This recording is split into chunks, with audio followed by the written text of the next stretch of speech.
नमस्कार,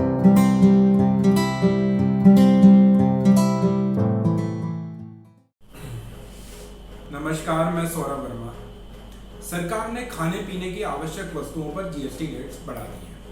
सरकार ने गेहूं, आटा, दाल, चावल, तिलहन इत्यादि पर जीएसटी रेट्स 5% कर दिए हैं। इससे जो मिडिल क्लास है उसका जो बजट है वो काफ़ी बढ़ जाएगा और उसको बहुत असुविधा और परेशानी होने वाली है। सरकार पहले से ही जो कुकिंग एडिबल ऑयल है, यानी कि जो घरेलू उपयोग का कुकिंग ऑयल है, उस पर पहले से ही 5% जीएसटी लगा रही है। इसके अलावा जो एलपीजी सिलेंडर है वो अभी मार्केट प्राइस के हिसाब से करीब 1200 रुपये का मार्केट में बिक रहा है। इसके साथ ही अगर देखा जाए तो जितनी भी आवश्यक उपयोग की वस्तुएं हैं उन सभी की कीमतें काफ़ी ज़्यादा बढ़ चुकी हैं। अगर हम कुकिंग एडिबल ऑयल की बात करें तो 5 लीटर मस्टर्ड ऑयल का जो टिन है वो अभी मार्केट में 1100 रुपीज़ के आसपास का मिल रहा है। तो जो सरकार ने जीएसटी रेट्स बढ़ाए हैं गेहूं पर, आटे पर, चावल पर, दालों पर, तिलहनों पर, इससे जो हमारा मिडिल क्लास है उसका पूरा ही बजट बहुत ज़्यादा बढ़ जाने वाला है। बल्कि जो छोटा व्यापार करते हैं, कोई छोटा रेस्टोरेंट चलाता है, ईटरी चलाता है, उनका भी बजट बढ़ जाएगा। अतः अगर एक तरह से देखा जाए तो सरकार ने एक व्यक्ति जो गोलगप्पे का ठेला लगाता है उससे लेकर एक घरेलू मध्यम वर्गीय गृहिणी जो अपना घर चला रही है उस सभी का बजट बढ़ा दिया है। अब अगर इसको अलग तरीके से देखा जाए तो ये कहा जा सकता है कि अगर आप एक निवाला भी अपने मुंह के अंदर डाल रहे हैं तो उसको भी सरकार टैक्स कर रही है, उस पर भी सरकार टैक्स लगा रही है।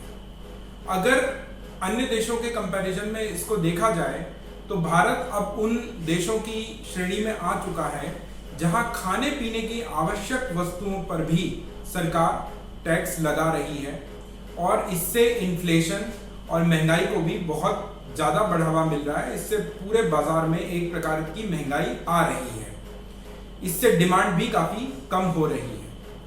हुआ ये है कि डॉलर के कंपैरिजन में जो रुपए की कीमत बहुत ज़्यादा घट चुकी है उसके कारण सरकार को अब क्रूड ऑयल खरीदने के लिए, पेट्रोल डीजल को लाने के लिए बहुत ज़्यादा पैसा चुकाना पड़ रहा है और सरकार इस पैसे की भरपाई पेट्रोल और डीजल की कीमतों को बढ़ाकर नहीं करना चाह रही, क्योंकि ऐसा करना इलेक्शंस वगैरह के लिए बेनिफिशियल नहीं है। ये चीज़ जनता ये समझती है कि सरकार ने पेट्रोल डीजल की कीमतों में कीमतें बढ़ाकर महंगाई बढ़ा रही है।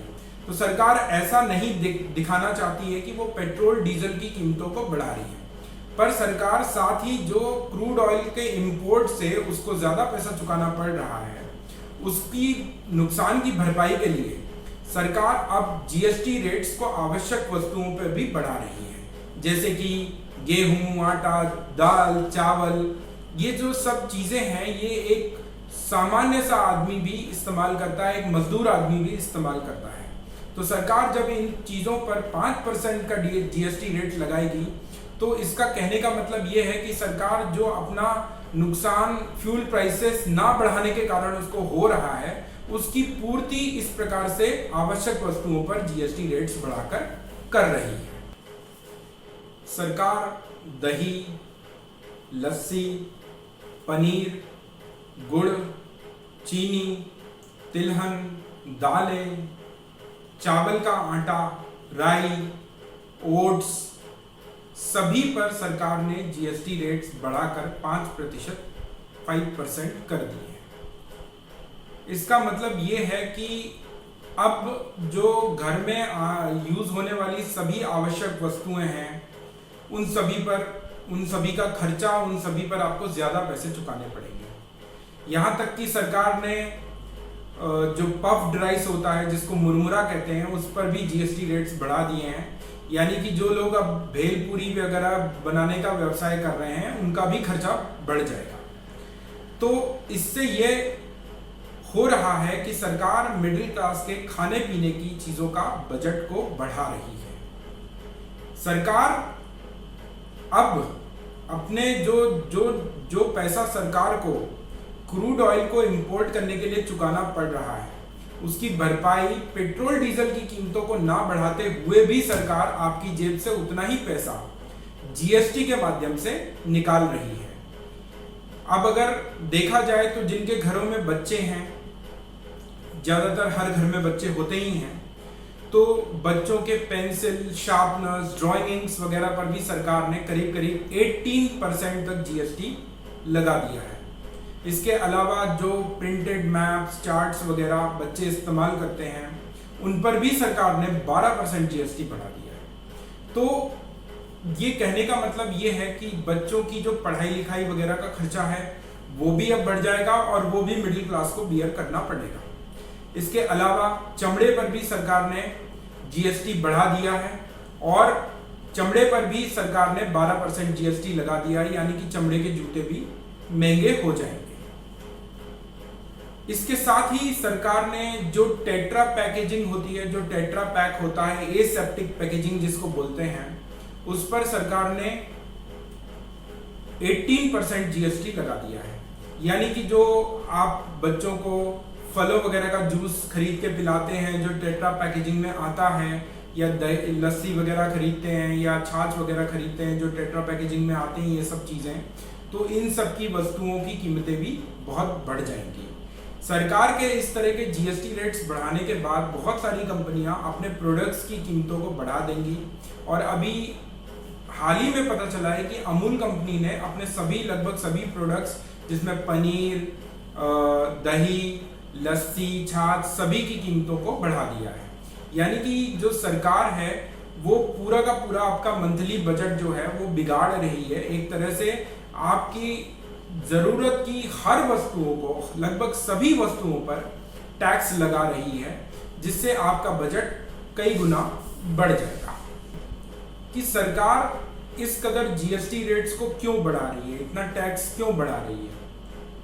क्या सरकार को किसी प्रकार की पैसे की कमी हो रही है? क्या किसी प्रकार की मंदी आ रही है जिससे सरकार ज्यादा से ज्यादा पैसा इकट्ठा करने की कोशिश कर रही है?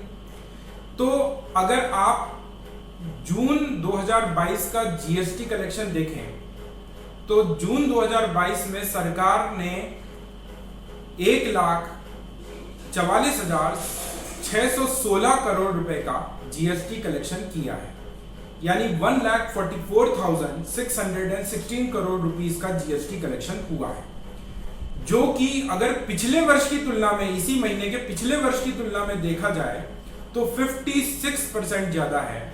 इससे ये कहा जा सकता है कि सरकार को किसी भी प्रकार की कोई पैसे की कमी तो नहीं आ रही है। बहुत सारे लोग कह सकते हैं कि ये तो सिर्फ जून के जीएसटी कलेक्शन का डाटा है, तो चलिए मई 2022 के जीएसटी कलेक्शन का डाटा भी देख लेते हैं।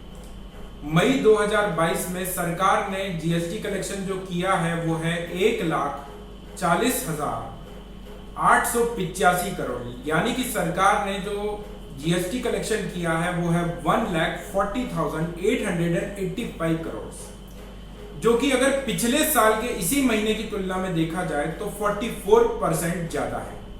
यानी कि हर प्रकार से सरकार को ज्यादा से ज्यादा जीएसटी कलेक्शन मिल रहा है। हर बीते साल की तुलना में जो अगला साल आ रहा है उसमें जीएसटी कलेक्शन कई गुना तक बढ़ रहा है। आपको मैंने बताया 56% जून में बढ़ गया और 44% मई में बढ़ गया, यानी कि सरकार को लगातार तगड़ी कमाई हो रही है। और इसके बावजूद सरकार जो आवश्यक वस्तुएं हैं, जो खाने पीने की वस्तुएं हैं, जो रोजमर्रा की जिंदगी से जुड़ी हुई वस्तुएं हैं, उन सभी पर टैक्स बहुत ज्यादा बढ़ा रही है। सरकार ऐसा क्यों कर रही है? सरकार बिना पेट्रोल प्राइसेस को बढ़ाए हुए, बिना डीजल प्राइसेस को बढ़ाए हुए, उतना ही पैसा जो उसको लॉस हो रहा है वहां से, वो उतना ही पैसा आपसे निकाल रही है जीएसटी के माध्यम से। इस प्रकार से कहने को यह भी हो गया कि सरकार ने पेट्रोल और डीजल की प्राइसेस में किसी भी प्रकार का इजाफा नहीं किया, और दूसरा ये भी हो गया कि सरकार को उतना रेवेन्यू जीएसटी के माध्यम से प्राप्त हो गया। मैंने ये जो सभी डाटा दिए हैं ये जीएसटी काउंसिल की आधिकारिक वेबसाइट से ही लेकर आपको दिए हैं। आप चाहें तो जीएसटी काउंसिल की आधिकारिक वेबसाइट पर जाके ये सभी डेटा चेक कर सकते हैं, वेरीफाई कर सकते हैं। अब जो सरकार इस प्रकार से जीएसटी रेट्स बढ़ा रही है, इससे होगा ये कि जो जिन कंपनियों के प्रोडक्ट्स पर जीएसटी रेट्स बढ़ा दिए गए हैं वे सभी कंपनियां अपने प्रोडक्ट्स की कीमतों को कई गुना बढ़ा देंगी। इसके अलावा सरकार ने खास तौर पे जो पैकेजिंग पर जीएसटी रेट्स बढ़ाए हैं उसका भी एक इफेक्ट ये होगा कि बाजार में लगभग जो भी प्रोडक्ट्स इस तरह की पैकेजिंग्स में आ रहे हैं, इस प्रकार की टेट्रा पैकेजिंग में आ रहे हैं, उन सभी के प्रोडक्ट्स कंपनियां बढ़ा देंगी।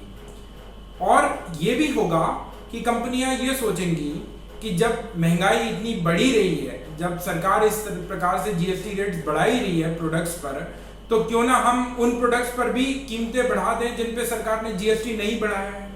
तो इस प्रकार से कंपनियां इसका ज्यादा से ज्यादा फायदा उठाने की कोशिश करेंगी और मिडिल क्लास आदमी की जेब पर इसका बहुत ज्यादा बोझ पड़ेगा। कंपनियों पर इस प्रकार का एक डायनामो इफेक्ट आएगा कि वो ये सोचेंगी कि अगर सरकार ने प्रोडक्ट ए बी सी पर जीएसटी रेट्स बढ़ा दिए हैं तो हम प्रोडक्ट एक्स वाई जेड की कीमतें बढ़ा देंगे, और कहने को यही हो जाएगा कि ये उस बढ़ी हुई जीएसटी रेट्स का एक आफ्टर इफेक्ट है और जिसके कारण हमें इन प्रोडक्ट्स पर अपनी प्राइसेस को बढ़ाना पड़ रहा है। तो इस प्रकार से होगा ये कि बाजार में जितने भी प्रोडक्ट्स आ रहे हैं उन सभी की कीमतें बहुत ज़्यादा बढ़ जाएंगी, इन्फ्लेशन बहुत ज़्यादा बढ़ जाने वाला है, और इससे होगा ये कि जितने भी मिडिल क्लास हाउस होल्ड हैं या जो सैलरीड इनकम हाउस होल्ड हैं उन सभी का बजट बुरी तरीके से बिगड़ जाने वाला है। तो ऐसे में एक मध्यम वर्गीय परिवार को क्या करना चाहिए कि उसका बजट एक संतुलित लेवल पर बना रहे। तो मध्यम वर्गीय परिवार को ये करना चाहिए कि आप जितना ज़्यादा से ज़्यादा ऐसे प्रोडक्ट्स को लेंगे जो पैकेजिंग में नहीं आ रहे हैं, यानी कि अगर आपका बच्चा फरमाइश कर रहा है कि उसे जूस पीना है तो उसे टेट्रा पैकेजिंग वाला जूस खरीद के देने की बजाय कोशिश करें कि आप उसे फ्रेश फ्रूट का जूस किसी फ्रूट वेंडर से निकलवा के पिलवा दें, हाइजीनिकली ऑफ कोर्स। और इसके अलावा जैसे अगर आप घर में दही, छाछ, लस्सी वगैरह का प्रयोग कर रहे हैं तो आप कोशिश करें कि ये सारी चीज़ें आप घर में ही मैन्युफैक्चर करके उपयोग करें या किसी लोकल डेयरी शॉप से लें जो आपके भरोसे की हो।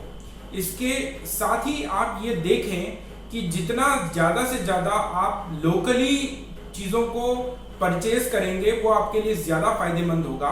कोशिश करें कि आप एक अपनी जितने भी ज़रूरत की चीज़ें हैं वो एक ऐसे लोकल वेंडर से लें जो भले ही पैकेजिंग कंडीशन में ना हो, जो पैकेज ना हो, लेकिन जिस लोकल वेंडर पर आपका भरोसा हो, आपको पता है कि ये क्वालिटी प्रोडक्ट दे रहा है, तो आप उससे लूज में भी वो चीज़ें ले सकते हैं। इस प्रकार से जो आप ज़्यादा से ज़्यादा जीएसटी है वो चुकाने से बच सकते हैं। इस प्रकार से आपकी जो जेब है उस पर थोड़ा सा जो बोझा पड़ रहा है वो हल्का हो जाएगा। हर व्यक्ति को जो भारत में रहता है उसको कोशिश ये करनी चाहिए कि वो ज़्यादा से ज़्यादा लोकल मैन्युफैक्चरर से बनी हुई चीज़ों को कंज्यूम करे, जहाँ पर उसका भरोसा है, उसे पता है कि क्वालिटी प्रोडक्ट है, हाइजीनिक है, भले ही पैकेजिंग में हो या ना हो उससे फर्क नहीं पड़ता, लेकिन अगर आप लोकल मैन्युफैक्चरर से बनी हुई चीज़ों को परचेज करेंगे तो इससे ना सिर्फ आपकी जो आप टैक्स है उसको चुकाने से थोड़ा सा आपको राहत मिल जाएगी, बल्कि आपकी जेब पर भी जो बोझा पड़ रहा है वो थोड़ा हल्का हो जाएगा। जो जिस प्रकार से सरकार जीएसटी बढ़ाती चली जा रही है, जिस प्रकार से रुपए की कीमत डॉलर के कंपैरिजन में घटती चली जा रही है, इस प्रकार से तो बाजार में महंगाई का भूचाल आ जाएगा। हाँ, कुछ हद तक ये बात बिल्कुल सही है कि जो परिस्थितियां बन रही हैं उससे ये दिख रहा है कि सामने इन्फ्लेशन खड़ा हुआ है, लेकिन इसके बावजूद हम सभी को ये कोशिश करनी चाहिए कि इस महंगाई के दौर में भी हम अपने बजट को जितना बैलेंस करके चल सकते हैं, जितना संतुलित करके चल सकते हैं, उतना ही हमारे लिए बेहतर है। Thank you. अगर आपको हमारा वीडियो पसंद आया हो तो वीडियो को लाइक करें और चैनल को सब्सक्राइब करें। इसके अलावा यदि आपके कोई सजेशंस हैं हमारे लिए तो आप उसे कमेंट बॉक्स में लिखकर हमको भेज सकते हैं। Thank you.